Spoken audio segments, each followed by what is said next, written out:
Quindi con oggi, prima giornata di gare, già le prime 2 medaglie nello sci alpino, un argento e un bronzo, quindi complimenti a questo. Nello sci di fondo abbiamo sicuramente delle buone possibilità con Pellegrino sia nella sprint che nella team sprint. Vediamo poi Pellegrino con chi sarà accoppiato, se con Davide Grazie, con Barp, però direi che le possibilità ci sono. Ieri una grandissima emozione nella cerimonia inaugurale, una cerimonia diffusa a Milano, Predazzo, Livigno, Cortina, una grande emozione per tutti. Sì, grande emozione per tutti, sicuramente un grandissimo lavoro alle spalle, perché riuscire credo sia la prima volta nella storia dove c'è stata una cerimonia di apertura in location diverse, tutte quante sincronizzate, quindi grandissimo lavoro e grandissima emozione. Siamo qui a Casa del Veneto, insomma, una regione che accoglie molto bene dal punto di vista turistico, sportivo, insomma, grandi impianti, lo sliding center, domani la grande emozione della discesa femminile, speriamo di raccogliere qualche buon risultato.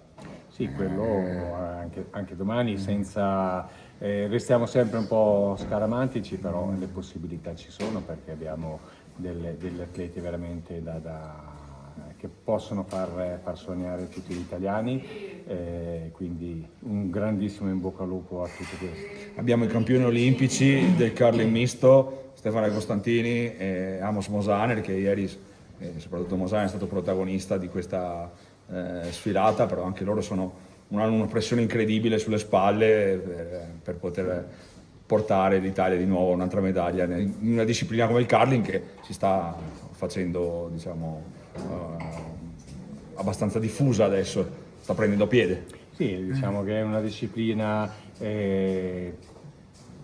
possiamo definirla nuova per quanto riguarda l'Italia, perché grazie alla medaglia d'oro delle ultime Olimpiadi, dove è nata questa passione curling, sicuramente ci sarà pressione, però sicuramente sono atleti di altissimo livello che riescono, chi riesce a vincere una medaglia a un'Olimpiade è sicuramente capace di gestire anche la pressione poi futura. Ultima cosa, abbiamo parlato della pista Bob, anche parliamo della legacy, delle infrastrutture per il Veneto.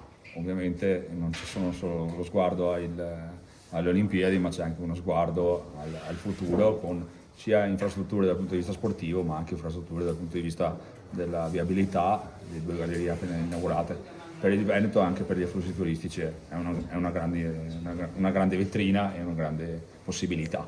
Assolutamente sì, una grande possibilità, ma le Olimpiadi servono anche,